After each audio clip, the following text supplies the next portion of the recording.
Welcome to the Panic Attack Recovery Podcast, an ongoing source of practical strategies and tips for anxiety and ADHD. We're a collaboration of former sufferers helping those currently struggling with anxiety, panic attacks, and ADHD so they can express their true competencies in life. Now, here is Matthew, your host. Hi, it's Matthew, and welcome to another podcast. Today, I want to discuss anxiety, stress, and its interaction with our physiology. I will be using a number of sources in this podcast, which you can always obtain from our website. Sometimes we might be hypervigilant about what is happening in our bodies, especially during the fight or flight process, which for those with anxiety and anyone who knows about stress, you are quite likely familiar with the fight or flight process. I won't get into this process in detail, since I know it's something you are likely familiar with. However, I will say you can learn more from our podcast about fight or flight, and there are many articles on our website that cover the topic. But what I really want to talk about today is the relationship between anxiety, stress, and physiology, as I said, but in a sense, this relationship when it goes beyond the typical discussion of the fight or flight response, at least how you think of the fight or flight response in typical scenarios. I don't mean anything far out there, wacky, or weird. I'm just referring to your anxiety having a physical expression. For instance, you might be someone who is hypervigilant about your physiology, so you might notice that your heart might be seeming to go faster sometimes. Sometimes people are very concerned about their pulse rate, for example. If this is the case, physical sensations can also trigger anxious thoughts, so you start to notice your pulse may be racing or going more quickly, and then your anxiety makes the physiological reactions stronger, so your pulse will quicken even further. And something we've talked about before is our sympathetic nervous system gets revved up. The sympathetic nervous system, as a reminder, is responsible for fight or flight. One of the things quite amazing is how anxiety can have a very powerful role in creating physical symptoms. We discussed in an article and video we presented on the physical symptoms of anxiety, which you can always get hold of from our website as well. In this article and video, we noted comments made by a physician who stated, in fact, doctors can't find physical causes for pain suffered by 1 out of every 6 people who come to the emergency department, including 3 out of 4 patients who have chest pain and 9 out of every 10 patients who have abdominal pain. It's becoming more and more clear that a lot of these problems are based in emotional distress. End quote. Interesting, and obviously a very powerful quote when you think about what this is saying about how powerful anxiety and stress can have in terms of an effect on your physical symptoms, on your physiology. When someone says it's all in your head, really, that's not the case because there isn't really this separation between physical and your brain. For instance, there are specific ways that anxiety and stress can interact with your body. Let's start with cardiovascular health. Well, stress can make blood pressure increase, and blood vessels should dilate to allow more blood flow when it's needed when you're stressed.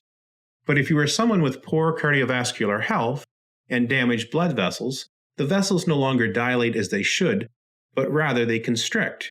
When you are stressed out, you pump more blood, but with constricted blood vessels, this can be a very bad combination. Now let's look at the interaction with your immune system. Stress has also been found to suppress the immune system and make one more susceptible to things like flus and colds. Also, if you look at the digestive system, stress hormones release and make you hungrier when you are stressed. Of course, you've heard of binge eating and emotional eating. Well, there's a physiological basis for this, and obviously a psychological basis for it. Emotions through stress hormones can even regulate your bowel. They can cause more abdominal fat in the long run and lead to irritable bowel syndrome, which is something called functional disorder. As well, if you are just on the edge of having diabetes, or you have diabetes already, stress can push you into this condition further. When you enter the stress response, you secrete glucocorticoids, glucogen, and epinephrine, and you shut down insulin secretion and raise blood sugar levels. Another topic is chronic pain, or just pain in general. Stress can make you more sensitive to pain, something called hyperalgesia. We sometimes wonder about a link between food. For example, food triggers. Have you ever thought about whether certain foods or food additives or flavorings affect you? This is certainly a topic that's open to some debate. But what's interesting is doing a really thorough search through PubMed and looking at the research studies, and I'll cite one in particular in a second, which actually did a meta-analysis. What's interesting is that even the most conservative people who look at ADHD and look at other psychological conditions such as anxiety and stress do admit that there does appear to be a small correlation in some cases between food and food additives in the diet and some conditions such as ADHD and anxiety. Now, some people will tell you don't need to worry about that. It's such a small effect, it doesn't matter. And other people will actually say, other professionals, I'm speaking about professionals here, will say you really do have to pay attention to what you're eating, what you're taking in, because that can have a dramatic effect on your psychological symptoms. And there are even people out there, professionals out there, who state that certain foods and food additives can actually cause conditions. So I'm not saying who's right or wrong here. I'm just telling you what the variety of opinion is. But at a very basic level, to me, it makes sense to consider, are there some foods or food additives that may be at least worsening your symptoms? As I mentioned, I wanted to discuss a study, and this looked at restriction and elimination diets in ADHD treatment. It was published by Joel Nigg and Kathleen Holton in the Child and Adolescent Psychiatric Clinics of North America. They found the following. Food elimination diets come in different forms. The most restrictive or few foods diet eliminates a wide range of foods for temporary period, adding foods back in one by one in an attempt to identify symptomatic triggers. Use of elimination diets to treat attention deficit and hyperactivity disorder has been proposed and studied for nearly 40 years and frequently reviewed and discussed. A consensus has emerged among most reviewers that an elimination diet produces a small aggregate effect, but may have a greater benefit among some children. It does not appear to work or be a factor for everyone with the disorder. So my take on this is, I think you should consider becoming mindful and trying to eliminate certain foods or additives from your diet for a while, and then trying to reintroduce them to see if you find a difference.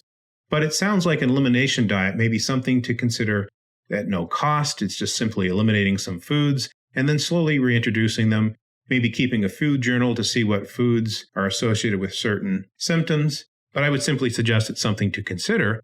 And the point really in today's podcast is to discuss the interaction between psychological symptoms and our physiology, our biology, and vice versa. It goes both ways. So in this case, we may have food or food additives worsening our symptoms, but in other cases, we may have psychological symptoms that cause physical expressions, and not only physical expressions, but can lead to worsening of chronic diseases. So after all this unpleasant talk about conditions, what can you do about it? Ultimately, everyone, I think, needs to have a tool to routinely manage the stress in their life. This is really key. Now, there are a number of techniques on stress management that we have discussed in our podcasts. There are a variety of treatments, strategies, and tips that one can consider for sure. But there is one area that we at panicattackrecovery.com consider very important to include: breathing exercises and proper breathing. I really like what Dr. Andrew Weil has to say about breathing exercises. He explains that the theory is that by over time imposing proper breathing rhythms with the breath on your voluntary nervous system, you are gradually imposing them on the involuntary nervous system. Now, the interesting thing about the breathing exercise is that it's a very simple activity to do, and you only have to do it a couple of days to be able to benefit from it. The exercise, if you'd like to try it, goes something like this. You breathe in for 4 seconds through your nose, hold for a count of 7, and then breathe out through your mouth for a count of 8. So, I'll sort of simulate it here. Breathe in through your nose, hold for a count of 7, and breathe out for a count of 8. What Dr. Weil discusses is that you can actually just do 2 breath cycles at a time. Do it twice, in other words. Then over a month, if you are comfortable, you can move up to 4 cycles. Now, what he recommends is doing it twice a day. So you can literally start out today in the morning, if you like, doing 2 breath cycles. And then in the evening, before you go to bed, you can do 2 more. Dr. Weil suggests these exercises are a great way to fall asleep or when something else upsets you. Like, for example, you get cut off in traffic or a person frustrates you. By learning to integrate breathing into your activities, you can always have a default position to take a breath, and this can help you to slow down before you react in the normal way through the fight or flight response. Now, what's key here is, as Dr. Weil says, most people and some professionals can be very dismissive of breathing exercises because they seem too simple. How could something that simple work? But it's really not just doing them intensely for a day or two, it's the regularity of doing these exercises over time, and it's really not the intensity you do it for in one day. For more information, I would encourage you to do an internet search on Dr. Weil teaching breathing exercises. I think you'll find his videos, as there are several, to be very informative, but also you'll see how easy it is to do this technique. And it's literally something that you can build into your routine and do it every day. Another area I want to discuss is just proper breathing in general. In the past, we produced a podcast that discussed proper breathing in general, and this is, as I said, separate from doing breathing exercises. Proper breathing, and I would encourage you to give that a listen. You see, many anxiety sufferers over the years have become accustomed to breathing in a very shallow manner, but this can easily be addressed. The key for proper breathing is to concentrate on bringing air into your lower part of your diaphragm and to really sort of expand your stomach when you breathe in, rather than breathing shallow through your chest. And this is something you can do throughout the day every time you're conscious of it, to breathe more deeply and to breathe more regularly and to breathe in so that you're taking air and expanding into your diaphragm and not breathing in a shallow manner. Breathing is something that can give you that sense of control, and often for anxiety and panic attack sufferers or people who are really stressed out, it's the fear or the feeling of losing control that's the strongest. So by integrating breathing exercises into your life and by learning proper breathing, it can give you back a sense of control. And by focusing on your breathing, you're doing an exercise that's helpful for your mental health. Thank you for listening to the Panic Attack Recovery Podcast. Make sure that you have subscribed to our podcast, and please comment and rate us on iTunes or wherever you listen to your podcasts. All show notes and links are accessible from our website. Please visit our site and subscribe to our free newsletter at panicattackrecovery.com. All information has been provided for educational purposes. Please consult a healthcare professional about any disorder or condition and the applicability of any information provided in this podcast.